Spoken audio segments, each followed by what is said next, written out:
My toxic husband stole our savings and tried to smuggle my stepdaughter out of state. He even gaslit her into believing I was mentally insane. So I exposed him and kicked him out for good. A year later, he's asking if we can be a family again. My husband sent his daughter away for looking like me, but I couldn't understand because when I first met my husband, he loved how I looked. He practically used to drool over me and even introduced me as his supermodel wife to his friends. So when he wanted me to meet his daughter so she could have a strong woman to look up to, I agreed. It was a moment I had been waiting for since the first day we met, and I was honored to have the opportunity to have a place in her life. Plus, Nicole was a ball of light, the type to brighten any room she walked into and put a smile on everyone's faces. I instantly loved her, and I knew I had gained her approval when we were getting ready for dinner, and she let me borrow her lip gloss. She was just 16, so she was at the age where she was really insecure about her body type. I'd often watch her scrolling through TikTok or Instagram, looking at girls she'd never be like because they're all at least 40% plastic. I tried to tell her this, and that's when she said something that changed our dynamic forever. "I just want to look like you," she blurted, seemingly out of nowhere. Tears came to my eyes. I was hit with a mix of rage and sadness, because one part of me just wanted her to see how beautiful she was, while another part was angry that she could even think that way about herself. Well, that's when my husband walked into the room. "You shouldn't think that way. Jane is too skinny. You're going to look like you have an ED." I froze. Our daughter Nicole just stared at him blankly. "So, you think I look like I have an ED?" I said, a sadness filling my chest. And instead of apologizing or saying that wasn't what he meant, he just said, "Well, you make it look good, but no one else would." Good? So my body, when I'm perfectly healthy, makes an ED look good? Tears filled my eyes, but there was no way I'd let Nicole see me cry. So I just retreated to the living room and curled up into a ball. Suddenly, all the memories hit me at once. The middle school boys telling me to eat a burger, my family relatives pinching my skin and saying, "Boys don't like thin girls." I thought it was all behind me, but it wasn't. After a few minutes, when my husband realized I was actually sad and not just looking for attention, he crawled onto the couch and sat beside me. But when he tried to hold my hand, I pulled away. "Baby, I'm sorry. You know I think you're beautiful." And maybe if this was our first incident surrounding my body type, it would have been fine. I could sweep it under the rug and call it a dumb mistake, but it wasn't. Far from it, actually. You see, a few months into marriage, my husband had asked me if I was planning on looking like this forever. When I asked what he meant, he said, "Well, you know, don't you want to look a little fuller for my sake?" We then proceeded to have an hour-long conversation about how I was an investment, but if I don't start gaining weight, then it would make me a low return. But in my culture, divorce is basically equated to murder. So even as he made me lie awake at night, wondering why my own husband didn't find me attractive, I stayed. And after a few days, he came back apologizing. Apparently, he talked to a therapist who told him he was projecting his beliefs of not being good enough. I forgave him because I never expected it to happen again. But now it was happening again, right in front of our daughter. I finished the conversation by telling him that I wasn't changing my body for him, that he could either accept that and see a therapist again, or we're divorcing. I know that surprised him, because I'm usually pretty open to anything my husband wants. But this was a strong no. By the end of the day, he still didn't have an answer for me. So I went to stay with my dad. Honestly, I didn't even want to tell him what happened, because I knew he'd be livid. But even with the help of white wine and dumb Adam Sandler movies, I still couldn't stop myself from crying. He literally thought my husband was abusing me, so I had to tell him the truth. "What the actual F?" he yelled, echoing off the walls. He was seconds away from grabbing his rifle and hopping into the car. I had to pull his arms down back to the couch. "My love, I'm proud of you for not running straight to divorce. But if a man can't love you for who you are, then no," I interrupted him. I don't know why I was so stubborn about staying with someone who was so obviously a walking red flag, but I fought tooth and nail for us. My dad just nodded and stroked my hair. "Well then, I hope you're okay with staying married to a walking dead man," he joked. That night, I got an Uber back home. My husband was still awake, teaching our daughter how to do geometry. I told him I was ready to work through things, and that idiot nodded. He even smiled. I was going to make him pay for how he made me feel, from the inside out. I started by taking inventory of our finances the next morning. If my husband was planning to take Nicole away from me, I needed to know what resources I had. I logged into our joint account while he was at work, and discovered something disturbing. Large transfers had been made to an account I didn't recognize. $5,000 last month, $3,000 the month before, all labeled vaguely as Nicole's future. My hands trembled as I took screenshots of the transactions, the cursor shaking across the screen. This wasn't about Nicole's college fund. We already had one set up that we both contributed to regularly. This was something else entirely. I heard the garage door opening and quickly closed the browser. My husband walked in, loosening his silk tie, the one I'd given him for our anniversary. "Hey," he said casually. "What are you up to?" "Just paying some bills," I replied, forcing a smile that felt like plastic on my face. "How was work?" "Fine." He glanced at my screen, which I'd switched to our electric bill. "Nicole texted me. She's staying late at study group. I told her I'd pick her up at 7. I can get her," I offered, trying to sound casual. "I need to run to the store anyway." His jaw tightened almost imperceptibly, a muscle twitching beneath his skin. "No need. I've got it." Before I could argue, he headed upstairs to change. I waited until I heard the shower running, then grabbed my phone and texted Nicole. "Can we talk before your dad picks you up? It's important." She replied almost immediately. "Meet me at the library at 6:30. I'll tell him study group is running late." I deleted our conversation from my phone and grabbed my purse, my heart pounding against my ribs. The library was quiet when I arrived, the scent of old books and lemon cleaner filling the air. Nicole was sitting alone at a table in the back, surrounded by textbooks. Her face lit up when she saw me, but there was worry in her eyes, making her look older than 16. "What's going on?" she asked as I sat down, her voice barely above a whisper. I kept my voice low, leaning in close. "Has your dad mentioned anything about money to you? Maybe setting up an account?" She frowned, twisting a strand of hair around her finger nervously. "No. Why?" "I found some transfers from our joint account. Large amounts." Nicole bit her lip. "He did ask me for my social security number a few weeks ago. Said it was for some school paperwork." My stomach dropped. A cold cold feeling spreading through me. Nicole, I think he's setting something up in your name, possibly to move money where I can't access it. Her eyes widened. Why would he do that? I think he's preparing for something. I hesitated, not wanting to scare her. Has he said anything else about me? About us? She looked down at her hands, picking at a hangnail. He keeps saying you're not stable, that I shouldn't trust everything you say. Her voice cracked. Last night he asked if I'd be okay living with just him for a while if you needed to get help. I reached across the table and squeezed her hand, feeling how cold her fingers were. We need to be careful. Keep documenting everything, but don't let him see you doing it. Nicole nodded, then glanced at her watch, the one her father had given her for her birthday. You should go. He'll be here soon. I stood up, then hesitated. Nicole, no matter what happens, remember that I love you, and there's nothing wrong with how either of us looks. Her eyes filled with tears. I know. I hurried out of the library, my mind racing with possibilities, each worse than the last. I needed a plan. I needed help. I needed proof. When I got home, I called my father. Dad, I need a favor, I said when he answered, the familiar gruffness of his voice instantly comforting. Can you come over tomorrow when my husband's at work? And bring that friend of yours, the one who works in finance? The next day, my father arrived with his friend Ronald, a retired bank examiner with silver-rimmed glasses and a no-nonsense attitude. I showed them the account transfers and explained my suspicions. Ronald frowned as he studied the screenshots, his forehead creasing. These look like they're going to a custodial account,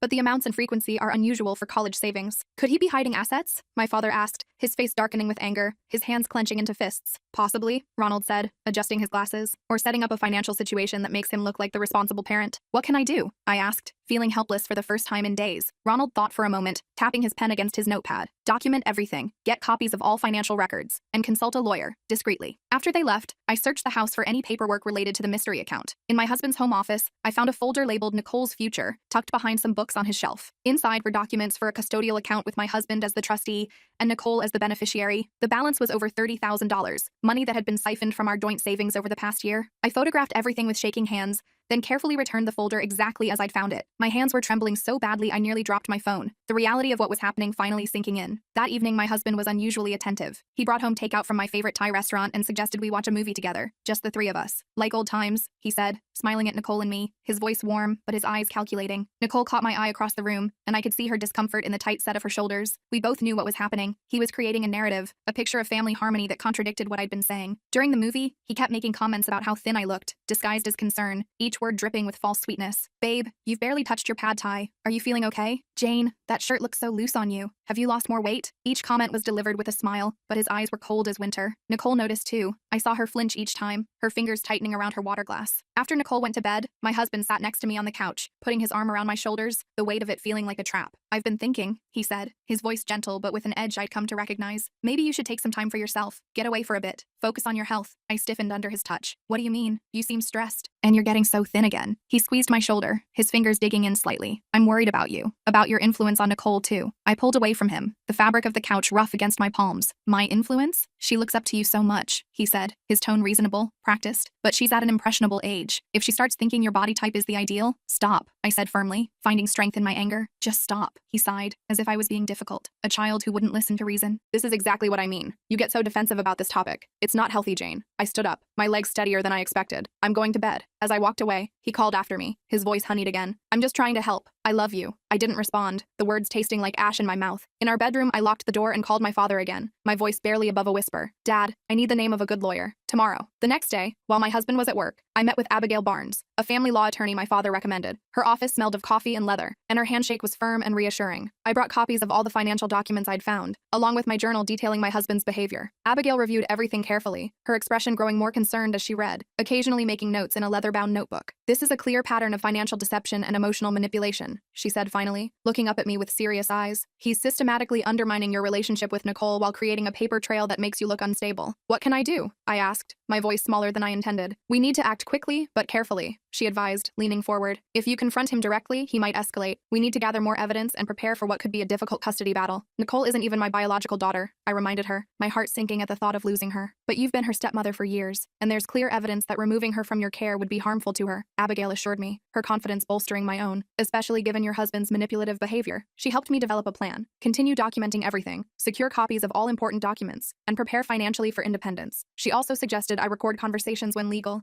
and maintain a strong relationship with Nicole without directly undermining her father. The most important thing, Abigail emphasized, tapping her pen for emphasis, is to protect yourself and Nicole without tipping your hand too soon. I left her office feeling both terrified and empowered. I had a plan now. I wasn't alone. Over the next 2 weeks, I became a secret agent in my own home. I recorded conversations on my phone, kept detailed notes in a password-protected app, and made copies of every financial document I could find. I discovered my husband had been lying about his income. He was making significantly more than he'd told me, nearly double what I thought. I also found emails to a realtor about houses in another state, the images of spacious backyards and modern kitchens making my blood run cold. He was planning to leave with Nicole. The realization hit me like a physical blow, leaving me breathless as I stared at the screen. Meanwhile, his behavior toward me grew increasingly controlling. He started commenting on everything I ate, making a show of being concerned when I skipped meals because of stress. He suggested to our friends that I might have an eating disorder, always framing it as worry rather than criticism, his voice dripping with false concern. "I'm just so worried about Jane," he'd say, squeezing my hand too tightly. "She hardly touches her food these days." The worst part was watching him manipulate Nicole. He'd make subtle comments about my appearance when she was around, then follow up with praise about how healthy and normal she looked in comparison. I could see her confusion and discomfort, caught between us like a leaf in a storm. One night I overheard them arguing in her room, their voices carrying through the thin walls. "Dad, stop talking about Jane like that," Nicole said, her voice trembling but determined. "There's nothing wrong with how she looks." "I'm not saying there's something wrong," he replied smoothly, his voice the same one he used to close business deals. "I'm just concerned about her health, and yours. You've been spending so much time with her lately, and I've noticed you're eating less." "That's not because of Jane," Nicole protested, her voice rising slightly. "Isn't it?" His voice was gentle but insistent, a velvet-covered knife. "You've always been impressionable, sweetheart. Remember when you wanted to dye your hair purple because that YouTuber did?" I slipped away before they could notice me, my heart breaking for Nicole. He was twisting everything, making her doubt herself and me, using her natural teenage insecurity as a weapon. The next day, Nicole found me alone in the kitchen and whispered, her eyes darting nervously toward the door. "He's trying to get me to sign something. Papers about guardianship if something happens to him." My blood ran cold, goosebumps rising on my arms despite the warm kitchen. "Did you sign them?" She shook her head, her ponytail swinging. I said I needed to think about it. He got really upset. "Nicole, don't sign anything," I urged, keeping my voice low. "No matter what he says." She nodded, then quickly moved away as we heard footsteps approaching, the familiar heavy tread of my husband's expensive shoes. That night, I couldn't sleep. I lay awake, staring at the ceiling, my husband's steady breathing beside me filling me with dread. How had we gotten here? How had the man who once claimed to adore me become someone who was actively trying to destroy me? The moonlight cast eerie shadows across our bedroom walls, and I watched them shift and change as clouds passed overhead. Every creak of the house made me tense, as if the very building was conspiring against me. I slipped out of bed and went to check on Nicole. Her light was still on, and I knocked softly before opening the door. She was sitting cross-legged on her bed, scrolling through her phone. When she saw me, she quickly wiped away tears with the sleeve of her pajama top. "What's wrong?" I asked, sitting beside her on the purple comforter she'd picked out last year. She showed me her phone. It was open to Instagram, displaying a photo of a painfully thin model in a bikini, her ribs clearly visible. "Dad sent me this," she whispered, her voice small. "He said, this is what happens when you follow Jane's example." Rage boiled inside me, hot and fierce, but I forced myself to stay calm for Nicole's sake, taking a deep breath before speaking. "That's manipulation, Nicole. He's trying to scare you." "I know," she said, her voice stronger than I expected, a flash of defiance in her eyes. "I'm not stupid. I see what he's doing." I hugged her tightly, breathing in the scent of her strawberry shampoo. "You're the smartest person I know." The next day, things escalated. My husband announced at breakfast that he'd scheduled a family therapy session, his tone casual as he buttered his toast. "I think we all need to talk about some issues," he said, looking pointedly at me, "especially about healthy body image." Nicole glanced at me nervously, her spoon pausing halfway to her mouth. "That sounds like a good idea," I said, surprising both of them with my calm agreement. "When is it?" "Tomorrow afternoon," he replied, clearly thrown by my acceptance. "I've already cleared it with Nicole's school." I nodded, taking a sip of my coffee. "I'll be there." After he left for work, Nicole turned to me, her eyes wide. "Are you really going?" "Absolutely," I said, already forming a plan. "But I'm calling the therapist first." I found the therapist's card on the counter, Dr. Miles Perry. I called his office and explained that my husband had scheduled an appointment,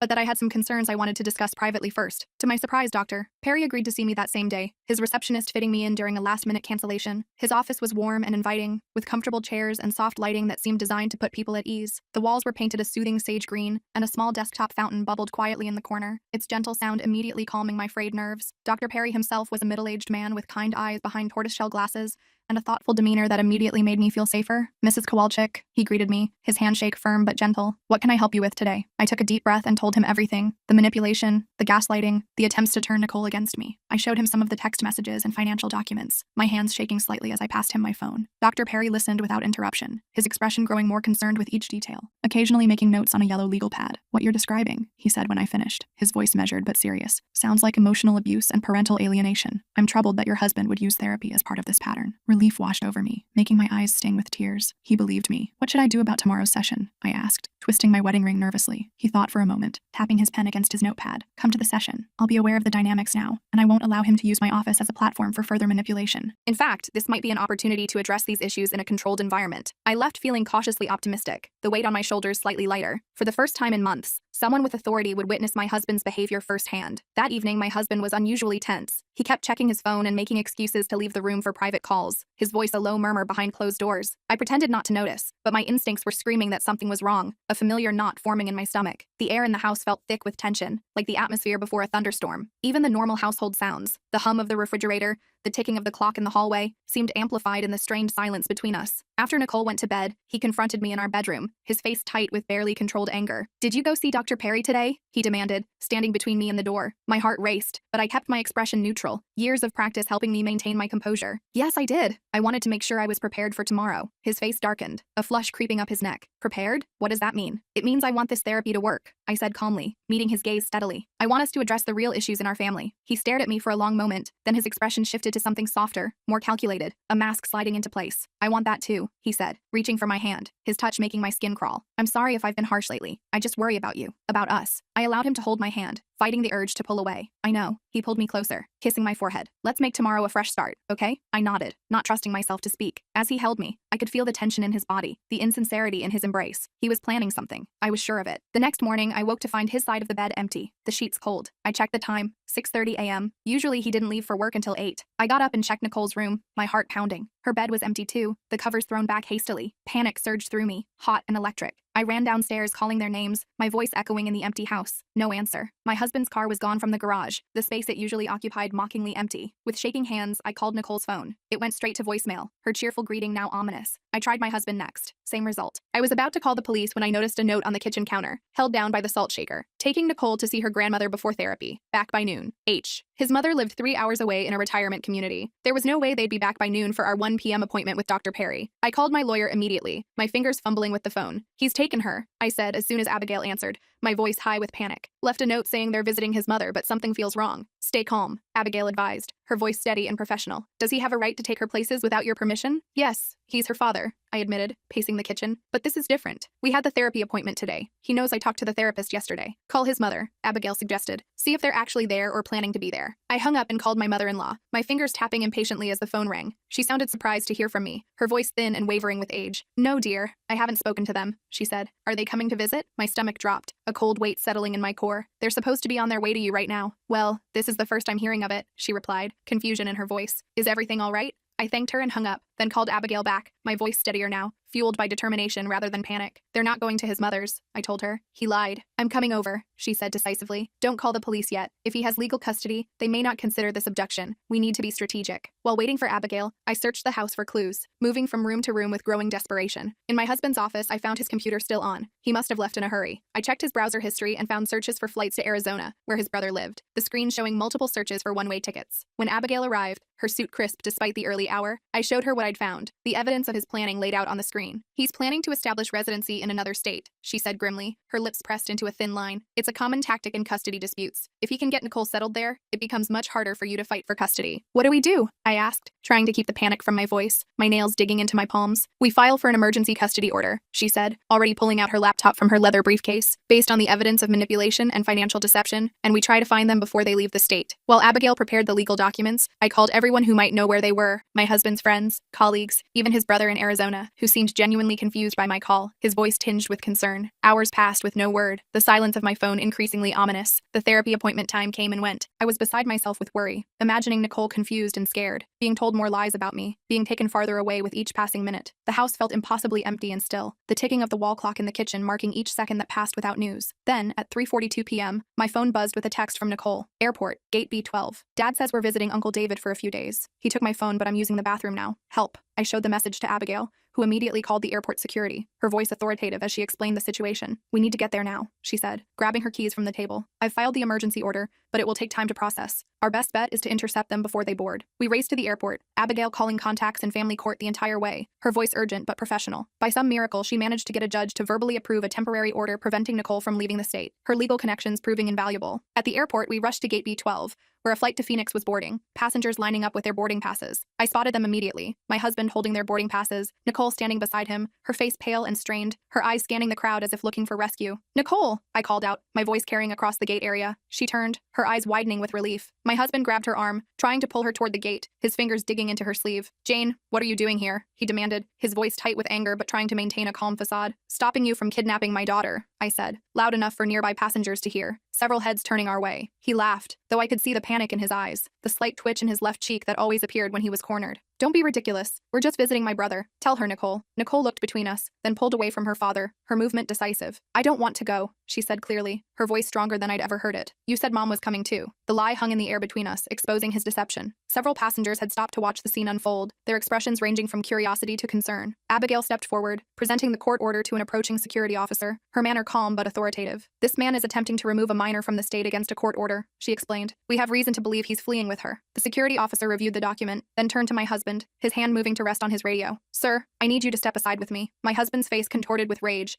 the mask of civility finally slipping completely. "This is absurd. She's my daughter." "Dad, stop," Nicole pleaded, moving to stand beside me, her shoulder pressing against mine. "Just stop lying." For a moment, I thought he might try to grab her, to run, but surrounded by security and onlookers, he had nowhere to go, his options evaporating before his eyes. As security led him away, Nicole collapsed against me, sobbing, her whole body shaking. "I was so scared," she whispered against my shoulder. "He said you were trying to hurt me, that we needed to get away from you." I held her tightly, my own tears flowing freely, mingling with hers. "It's okay now," I promised, stroking her hair. "He can't take you away from me." But even as I said the words, I knew this was just the beginning of our fight. My husband wouldn't give up easily. He'd use every trick, every manipulation to try to get Nicole back and punish me for stopping him. But for the first time in months, I felt strong. I had evidence, I had support, and most importantly, I had Nicole's trust. Together, we would face whatever came next. As we left the airport, Nicole squeezed my hand. "You know what's funny?" she said, a small smile breaking through her tears, her face looking younger again. "All this time, he kept saying there was something wrong with how you look, but the only ugly thing I see is how he acts." I hugged her close, marveling at her wisdom beyond her years. "You're right," I said, feeling a weight lift from my shoulders. "And that's something no amount of changing can fix." The next few months were a blur of legal meetings, court hearings,